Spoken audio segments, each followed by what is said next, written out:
वेदाहमदं पुरुषम महात्मा वरन तमसः परस्तात् सए सए कबीर देखा हकीकत में वो ईश्वर एक है, उसी एक के सामने माथा को टेकना है। तो हमारे हिंदू भाई कभी ये बात कहते हैं, जब हम मंदिरों में जाते हैं तो हमारे हिंदू भाई कहते हैं कि चतुर्वेदी साहब एक ईश्वर की पूजा करते हैं, किसी और की पूजा नहीं करते हैं। हम इसलिए इसकी पूजा करते हैं कि हमारे पंडित जी बताते हैं कि कंकर में है शंकर, यानी हर चीज में ईश्वर है, इसीलिए हम उसकी पूजा करते हैं।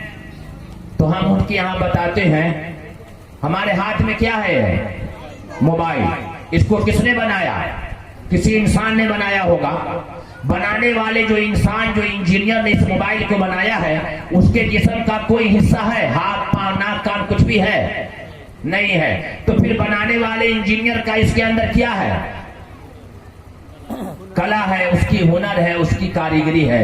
इसी तरीके से कायनात में दुनिया में जितनी भी चीजें बनाई है वो ईश्वर बनाई है, उसके अंदर ईश्वर नहीं है, ईश्वर की कारीगरी है। इसलिए पूजा उसकी नहीं होगी, उसकी पूजा होगी जिसने इस चीज को बनाया है। इस संसार का बनाने वाला, हम सबका रचयिता, हम सबका बनाने वाला ईश्वर, हम सबका अल्लाह है, जो उसी की पूजा होगी। उसको छोड़कर के अगर किसी की पूजा अगर करते हैं तो हम मुक्ति नहीं पा सकते हैं, हमें स्वर्ग, हमें जन्नत नहीं मिल सकती है। जैसे माँ के गर्भ में, माँ के जिस्म में ईश्वर ने इंसान को बनाता है। माँ चावल खाती है और बच्चा तैयार होता है, नाक अपनी जगह। माँ दाल पी रही है, खुद तैयार हो रहा है। माँ के पेट में छोटी सी जगह, अंधेरी जगह है, छोटी जगह है, जगह तंग है, छोटी सी जगह है, अंधेरी जगह है, कोई रोशनी नहीं है। कौन है जो माँ के पेट में इंसान के आंख को अपनी जगह बनाया, हाथ अपनी जगह बनाया, कान अपनी जगह बनाया, पांव अपनी जगह बनाया? कौन है? वो हम सबका पैदा करने वाला ईश्वर है। जब हम माँ के पेट से दुनिया के अंदर आते हैं, मुंह में दांत नहीं होता है, तो माँ के जो है छाती में दूध डाल देता है। वो कौन है? वो हम सबका पैदा करने वाले ईश्वर है। जो दूध माँ के सीने में डालता है वो न वो ज्यादा मीठा होता है, न ज्यादा ठंडा होता है। ऐसा होता है कि इंसान पी ले। जब थोड़ी थोड़ी हमारी उम्र बढ़ती चली जाती है तो वही ईश्वर हम सबके मुंह में दांत बना देता है। फिर हम रोटी और बिस्किट खाने लगते हैं। आंख बनाया, आंख के ऊपर देखिए एकदम झालर लगा दिया, ऐसा लगाया ये बढ़ता नहीं है। बस हाथ बनाया, अगर वो यूं सीधा कर देता तो हम खाना कैसे खाते साहब? उसने पोर बना दिया, एकदम बिल्कुल स्प्रिंग के जैसे बनाया, सब कुछ बना दिया अपनी जगह। कौन है वो? हम सबका पैदा करने वाला ईश्वर है। अगर उसको छोड़ करके अगर हम किसी और की पूजा करते हैं, वो ईश्वर हमें कभी माफ नहीं करेगा। जैसे हमारी शादी हो गई, हमारी बीवी ने कहा चतुर्वेदी साहब हम आपकी भी बीवी है, और मौलाना जो है इमाम साहब ये भी बड़े अच्छे, इसकी भी बीवी है पार्टनर में, तो आप अपने बीवी को रखिएगा। भाई कोई भी आदमी अपनी बीवी को पार्टनर में रखेगा? नहीं रखेगा।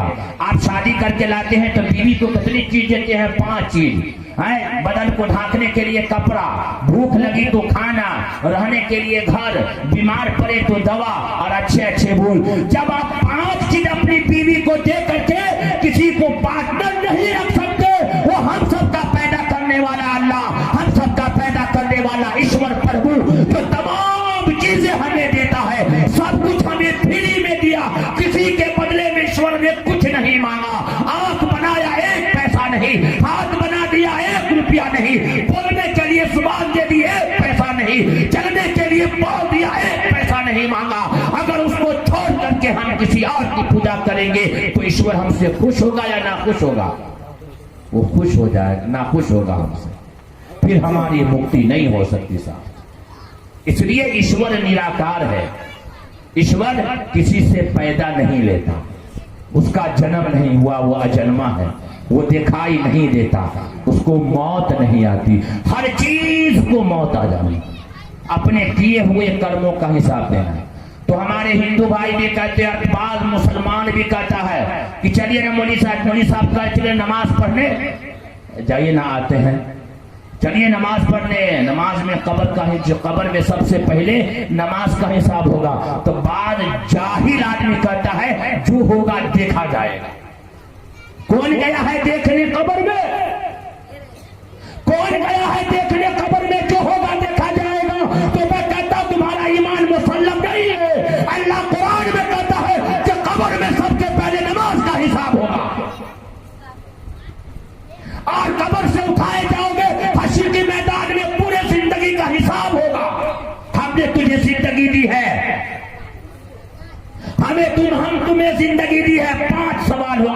के सामने।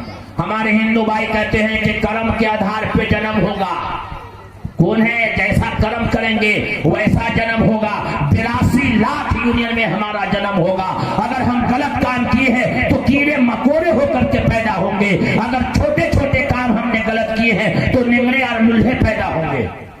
तो हम कहते हैं अपने हिंदू भाइयों से, मुसलमान भाइयों से, जो लोग आज हॉस्पिटल में पड़े हुए हैं अपने कर्मों की सजा वो काट रहे हैं। सजा किसने दिया? ईश्वर ने। अपने कर्मों का जो है उसको सजा मिला है। दुनिया ने गलत गलत काम किया है तो ईश्वर ने कोई को टीबी की बीमारी, कैंसर की बीमारी, सजा मिल रही है। और हम लोग मुजरिम को पैसा देते हैं, पानी पिलाते हैं, किसको पिला दिया जाए। जैसे दुनिया की अदालत में अगर कोई जुर्म करता है और जुर्म साबित हो जाता है, अदालत में पेश होता है, गवाही दी जाती है कि कौन सा जुर्म किया है, उसको जब वो जुर्म में आ जाता है तो जो है वहां का जज कहता फांसी दे दिया जाए। अगर कोई आदमी बचाने के लिए जाता है तो कहते हैं कि इसको भी डाल दो जेल में, ये इसका सहयोग कर रहा है। ईश्वर इतना बड़ा अन्याय कर रहा है कि वो पिछले जन्म में हमने गलत गलत काम किए हैं, उसने कोई सभा नहीं लगाई है। बेगन सवाल के पिछले जन्म की करतूत के हिसाब से हमें दुनिया में अपाहिज बना करके भेजा है। दुनिया की अदालत गवाह को सामने रखती है, फिर जेल में जाना होता है। लेकिन ईश्वर इतना बड़ा जुल्म किया हम सब पर कि कोई सभा नहीं लगाई है और पिछले जन्म का हिसाब आज हम दुनिया में दे रहे हैं और मुजरिम का हम सहयोग कर रहे हैं। ये बात समझ में नहीं आती। बस 2 जगह है मरने के बाद। तमेव शरणं गच्छ सर्वभावेन भारत तत्परसादात् पराम शांतिमस्थानम 86 शाश्वतम। श्री कृष्ण जी ने गीता में कहा, गीता की अध्याय 16 और श्लोक 18 में कहा, 2 ही जगह है ईश्वर के यहाँ, एक नरक है और एक स्वर्ग है, यानी एक दोज़ख है और एक जो है जन्नत है। एक है इल्लीयीन और एक है सिज्जीन। कुरान ने कहा अगर आपने अच्छे अच्छे कर्म किए हैं तो आपको बदला मिलेगा साहब। क्या मिलेगा? बदला। स्वर्ग में भेजेगा। अब स्वर्ग में जो लोग चला जाएगा वहां से वापस नहीं आएगा, वहां मौत भी नहीं आएगी इंसान को। वही इंसान खाएगा पिएगा, वही ऐश मौज करेगा। ये दुनिया और जो स्वर्ग में चला गया, नर्क में चला गया है, तो अपने कर्मों का हिसाब वहां देना है। 5 चीजें का हिसाब श्री कृष्ण जी ने कहा और अल्लाह ने भी कहा कि 5 चीजों का हिसाब तुमको हश्र के मैदान में देना है। हाँ, 5 चीजों का। हमने तुझे जवानी दी, कहाँ खर्च किया? शराब में, जुआ में, सिनेमा में, मोबाइल में, यूट्यूब पर, फेसबुक पर, लड़कीबाजी में कहाँ खर्च किया? पहला हिसाब। हमने तुझे जिंदगी दी है, कहाँ खर्च किया? अच्छे अच्छे काम में किया या बुरे काम में किया? हिसाब दो। जुमा की नमाज में इमाम साहब सालों से पढ़ते आ रहे हैं दूसरे खुतबे में, इन्नल्लाह यामुरु बिल अदली वल इहसान। बेहतरीन बदला तो वहां दिया जाएगा, वहां हिसाब होगा।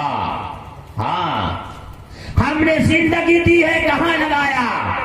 कोई हिंदू भाई पानी से तड़प रहा है, छोड़ दो भाई, क्या भाई ये हिंदू है, ये गैर कौम है? नहीं, अल्लाह ने हर एक को इंसान बनाया है। इंसानियत कहती है पहले उसको पानी पिलाओ। नमाज छूट जाए कोई बात नहीं है, पहले इंसान की जान बच जाए। मोहल्ले में सब तरफ से मुसलमान है, बीच में हिंदू भाई है, ईश्वर न करे अल्लाह न करे उसके घर में आग लग जाए तो आप आग बुझाने चाहिए कि नहीं जाइएगा? अरे जाइएगा ना। क्यों भाई? वो तो गैर कौम आप कहते हैं ना। नहीं, ये इंसानियत कहती है और ये कुरान कहता है कुंतुम खैरा उम्मतिन उखरिजत लिन्नास। पहले वो काम करो। किसी की बेटी की शादी है, गरीब है, किसी भी समाज की है, कैसे शादी होगी उसको हल करो। कोई बीमार है, दवा का पैसा नहीं है, उसको हल करो। मैंने तुझे जिंदगी दी, कहां लगाया? हमें छोड़ करके किसी और के सामने तूने माथा टेका। अल्लाह के यहाँ जवाब होगा, ईश्वर के यहाँ। श्री कृष्ण जी ने लोगों को अच्छी अच्छी बातें बताई। नंबर 2, हमने तुझे इल्म दिया, ज्ञान दिया, कितना अमल किया। हर आदमी जानता है कि चोरी नहीं करना चाहिए, किसी के बेटी बहू पे बुरी निगाह नहीं डालना चाहिए, किसी को सताना नहीं चाहिए, किसी का जमीन नहीं हड़पना चाहिए, बेटी को उसका हक देना चाहिए, विरासत जो उसका हिस्सा है। हमने तुझे इल्म दिया, कितना अमल किया। यहां तो साहब घोटाला ही घोटाला है साहब। और हमने तुझे इल्म दिया, कितना पहुंचाया, लोगों को कितनी बातें तूने बताई। श्री कृष्ण जी की आदेश यही रही, और गीता ने भी यही बात कहा, वेद ने भी यही बात कहा, तमेव शरणम गच्छ सर्वभावेन भारत तत्परसादात् पराम शांतिम स्थानम श्यासी शाश्वतम, के हर प्रकार से तू उसके शरण में चला जा जिसके शरण में जाने से हमें भी तुझे भी शांति पर्याप्त होगी, यानी शांति मिलेगी। तो कहा कि वो कैसा है, वो पैदा नहीं होता, वो दिखाई नहीं देता, उसको मौत नहीं आती, वही हम सबका ईश्वर है, वही हम सबका गॉड है। और श्री कृष्ण जी ने यही आदेश लोगों को दिया, और मोहम्मद साहब ने यही बातें लोगों को बताई। और मोहम्मद साहब ने एक बात ये बताया, या अय्युहन्नास इन्ना रब्बकुम वाहिदुन व इन्ना अबाकुम वाहिद, कि तुम सबका रब एक है, तुम सबका ईश्वर एक है, तुम सबका बाप एक है, तुम एक माता पिता की संतान हो, तुम आपस में भाई भाई हो, मिल करके रहो। जी, ये है ज्ञान, ये है तालीम। आज हमारे हिंदू भाई भी गीता को नहीं पढ़ते, अपने बनाने वाले को नहीं पहचान पा रहे, और मुसलमान भाई भी नहीं पहचान पा रहे हैं कि कौन हम सबका पैदा करने वाला है। हमें अपने जिंदगी का हिसाब देना है, हमें अपने जिंदगी के एक एक सेकंड का अल्लाह के यहाँ हिसाब देना। इसलिए मैं कहता हूँ, या अय्युहल्लज़ीना आमनू उदखुलू फिस्सिल्मी काफ़ा, ऐ ईमान वालों पूरे के पूरे शरीयत में आ जाओ। कैसे? आंख का ऑपरेशन होगा, हाथ का ऑपरेशन होगा, कान का ऑपरेशन होगा, पांव का ऑपरेशन होगा, दिल का ऑपरेशन होगा। अगर यहाँ अगर ठीक ठाक नहीं किए तो वहां ऑपरेशन होगा, जहन्नम में जलना होगा। ईश्वर पाक है, अल्लाह पाक है, अल्लाह का दीन पाक है, और जन्नत भी पाक है। तो जन्नत में नापाक आदमी नहीं जाएगा, वो पाक होकर के जाएगा। एक एक इंसान को, कलमा वाले को अल्लाह जन्नत में भेजेगा, लेकिन अगर गलत किया है तो पहले ऑपरेशन होगा, जहन्नम में जाओ भाई। आंख कहां इस्तेमाल किया? इससे ईश्वर ने कहा सही चीज देखो। आज हम कितना सही देखते हैं उसको देखिए। नौजवान सबका देखिएगा, चादर ओढ़े रहेगा, 2-2 बजे रात तक मोबाइल में लगा रहेगा साहब। वो क्या देखता है हमको समझ में नहीं आता। कहा कि पांव का ऑपरेशन होगा, गलत आपने देखा है तो आंख को आप कहा कि ऑपरेशन करो, उसको जलाओ आप। जी, इस पांव से ईश्वर ने कहा, अल्लाह ने कहा सही जगह पे जाओ। इस पांव को हमने गलत इस्तेमाल किया, गलत जगह पर गए हैं। किसी के घर में घुसे हैं, शराब की जगह पे गए हैं, जुआ खेलने की जगह पे गए हैं, चोरी करने के लिए गए हैं। अगर मरने से पहले तौबा नहीं किया तो कहा इस पांव का ऑपरेशन होगा, अल्लाह जलाएगा। तो है वहां हाथ से किसी को सताया है, मारा है, चोरी किया है, गलत इस्तेमाल हाथ को किया है साहब। मोबाइल को चुटकी आ रहे हैं, देख रहे हैं कि कुरान सुन रहा है, या तकरीर सुन रहा है, या नाच सुन रहा है, या जो है भोजपुरी गाना सुन रहा है, वहां हिसाब देना होगा साहब। अगर ठीक ठाक किए हैं तो ठीक है, नहीं तो ऑपरेशन होगा। जुबान से अच्छे बोल बोलना। श्री कृष्ण जी ने अपनी जिंदगी के अंदर कभी किसी को नहीं सताया, और मोहम्मद सल्लल्लाहु अलैहि वसल्लम ने, अंतिम संदेशता मोहम्मद ने अपनी 63 साल जिंदगी में इंसान तो इंसान क्या, जानवरों को भी आपकी बात से तकलीफ नहीं हुई। हाँ, जानवर भी आपके पास आया है इंसाफ के लिए, उसको भी इंसाफ मिला। जुबान से मीठी बोल बोलना, मीठी बोल, मधुर बोल बोलना, अच्छी बातें बोलना, अच्छे नाम से पुकारना, कस करके नहीं बोलना, माँ बाप के सामने उफ नहीं करना। और आजकल का लड़का सब सीना खोल के खड़ा रहता माँ बाप के सामने, जो होगा देखा जाएगा। अरे तुम्हारी जन्नत वही है, तुम्हारा स्वर्ग वही है। इसकी सेवा करके तुम स्वर्ग में चले जाओ, इसकी सेवा करके तुम जन्नत में चले जाओ।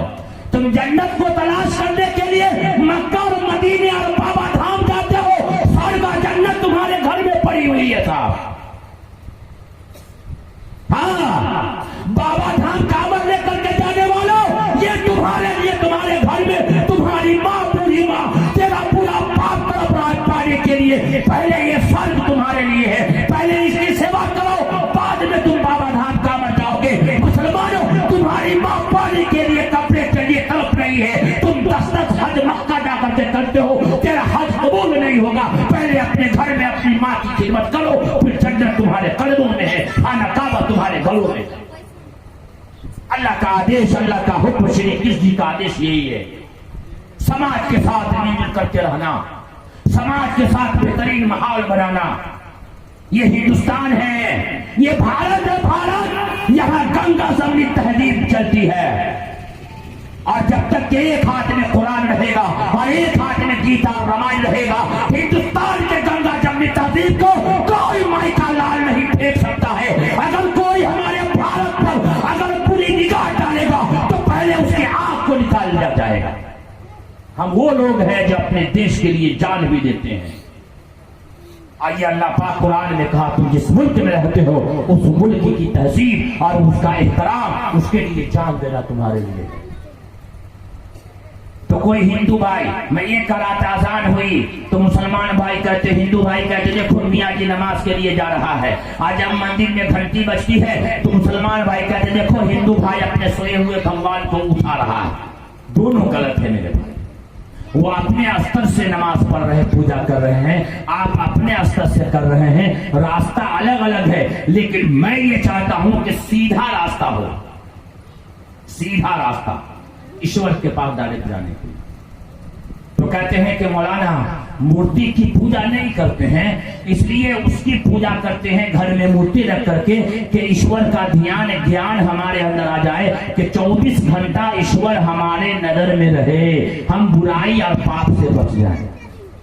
तो ये बात है, अगर कोई आदमी अपने बाप की तस्वीर को गेट पे लगा दे घर में और रोजाना 2 घंटा अपने बाप की तस्वीर को देखेगा, 2 घंटा ध्यान लगाएगा, तो सोएगा तो उसको दूसरा आदमी नजर नहीं आएगा, बाप की ही तस्वीर आएगी। चलते फिरते बाजार में, मकान में, घर में, जहां जाएगा, खेत में, खलिहान में, उसके ध्यान में उसका बाप होगा। क्यों? उसने बाप की तस्वीर पर ध्यान लगाया है 2 घंटा रोजाना। और अगर 1 महीना अगर लगा दिया कस करके, तो जहां भी जाइएगा बाप ही नजर आएगा, ईश्वर उसके अंदर नहीं आएगा। जब ज्ञान के लिए आप कहते हैं, जब ईश्वर की कोई मूर्ति ही नहीं है, जहां चाहे वहां आप पूजा करें, जहां चाहे वहां आप नमाज पढ़े। वेद ने कहा, न तस्य प्रतिमा से अश्नामा महद्दसहा, उस ईश्वर की कोई मूर्ति ही नहीं है। फिर इन लोगों ने बना लिया है, अपने से बनाया। इनको हटाना नहीं चाहिए, बल्कि हम ये कहते हैं कि ये ब्रह्मा है, ये लक्ष्मी जी है, ये जो सरस्वती जी है, ये अपनी जगह ये महान व्यक्ति इंसान थे। अपने जमाने के महान व्यक्ति इंसान थे, लोगों को अच्छी अच्छी बातें बताते थे, आप खुद ईश्वर की पूजा करते थे और ईश्वर का ज्ञान लोगों के अंदर लाया करते थे। तो पूजा जिसने राम जी को बनाया, जिसने लक्ष्मण जी को बनाया, जिसने गणेश जी को बनाया, जिसने सीता जी को बनाया, जिसने मोहम्मद साहब को बनाया, जिसने ईसा मसीह को बनाया, जिसने महाजन पिलावन वाले मनु को बनाया, जिसने मूसा अलैहिस्सलाम को बनाया, तो फिर उसकी पूजा थोड़ी होगी। बनाने वाला बड़ा होता है, जिसको बनाया गया है वो बड़ा नहीं होता है, जो बनाता है वो सबसे बड़ा होता है। वो हम सबका ब्रह्मा है, वो हम सबका अल्लाह है। जुबान का असली फर्क है मेरे भाई। ये काम करेगा कौन, ये बातें बताएगा कौन? ये हम सब की जिम्मेदारी है। जो कलमा पढ़ता है ला इलाहा इल्लल्लाह मुहम्मदुर रसूलुल्लाह, वो उसकी मुकम्मल जिम्मेदारी है कि अल्लाह की बात अल्लाह के बंदों तक पहुंचाए। हिंदू भाइयों के बीच में जाकर के ईश्वर का ज्ञान, ईश्वर की बातें, गीता और रामायण की बातें उसके सामने रखे, तो एक समाज बेहतरीन समाज बनेगा, अच्छा समाज बनेगा, मोहब्बत वाला समाज बनेगा, हमदर्दी वाला समाज बनेगा। आज से 30 साल पीछे चले जाए, उस समाज को देखिए और आज के समाज को देखिए, कोई मुसलमान जा रहा है, अपनी जवान बेटी को हिंदू भाई के घर पे छोड़ करके चला जाता है कि देखते रहिएगा झाजी हम आ रहे हैं बाजार से, उसकी इज्जतें महफूज होती। कोई हमारे हिंदू भाई चले जाते अगर मार्केट में तो मुसलमान के पास छोड़ देते कि हमारी बेटी को देखते रहिएगा हम आ रहे हैं बाजार से, उसकी इज्जतें महफूज है। किसी के घर पे कोई शादी ब्याह हो तो हिंदू भाई एकदम बैठ के चले जाते, कोई हिंदू भाई के दरवाजे पे अगर शादी हो तो मुसलमान चला जाए। आज वो समाज कहां चला गया? वो समाज क्या हुआ? पहले के लोग अल्लाह से डरते थे, ईश्वर से डरते थे, सुबह में गीता को पढ़ते थे, एक जगह गीता की आवाज आती है तो दूसरे तरफ कुरान की आवाज आती थी। लोगों के अंदर ईमानदारी था, लोगों के अंदर सच्चाई थी। आज ईमानदारी भी खत्म हो गई है, सच्चाई भी खत्म हो गई। तो आज हम महफूज नहीं है, हम महफूज नहीं है। हमें गीता और रामायण वेदों को पढ़ने की जरूरत। हमें इस दुनिया से जिंदगी जाना है, हमें इस दुनिया से चाहे शमशान घाट में जला दिया जाए या कब्रिस्तान में दफन कर दिया जाए। ईश्वर तो वो है जो मां के पेट में पैदा कर सकता है, तो वो हर चीज को एक जगह जमा कर सकता है। अल्लाह ने कुरान में कहा मिन्हा खलकनाकुम व फीहा नुईदुकुम व मिन्हा नुखरिजुकुम तारतन उखरा। हमें उसी एक के सामने जिसने हमें मिट्टी से बनाया है उसी मिट्टी में डाला है और उसी मिट्टी से जिंदा हमें उठा लिया जी। और यही बात हमारे हिंदू भाई बिरादरान वतन है, उनकी किताबों में है यही बात लिखी हुई। सत्यांति प्रजापति श्रद्धा मनोतु कि ईश्वर ने सत को असत को अलग अलग कर दिया है और ये हुक्म दिया है कि सच पे आस्था लाओ और असत को ठुकरा दो, यानी सच पे आस्था लाओ, यकीन करो, और झूठ को ठुकरा दो, झूठ के करीब मत जाओ। हमने तुझे मिट्टी से बनाया है, इसी मिट्टी में तुझको हम डाल देंगे और इसी से तुमको हम जिंदा उठा लेंगे। ये सच है। अल्लाह कुरान में कहता कुल जाल हक व ज़हक़ल बातिल इन्नल बातिल कान ज़हूक़ा। हक अपनी जगह रहेगा और बातिल मिट जाएगा। तो हमें और आपको माहौल बना करके चलना है।